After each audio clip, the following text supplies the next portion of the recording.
puisque l'Écriture dit très clairement que tout l'homme est affecté par le péché et que personne ne cherche Dieu. Alors, comment peut-on devenir chrétien? La réponse est que Dieu doit surmonter la dépravation de l'homme de telle manière que l'homme soit capable de reconnaître son état spirituel et sa condition désespérée sans la grâce de Dieu.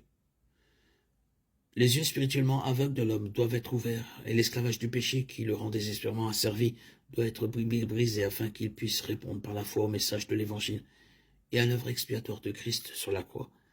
Certains chrétiens croient que Dieu accomplit cela par une sorte de grâce universelle, par laquelle Dieu amène l'homme à une condition où il a la capacité de le choisir ou de le rejeter. D'autres croient que pour qu'un homme qui est mort par ses offenses et ses péchés puisse comprendre et répondre par la foi à l'Évangile, il doit d'abord naître de nouveau ou être régénéré par le Saint-Esprit, Jean 3,3.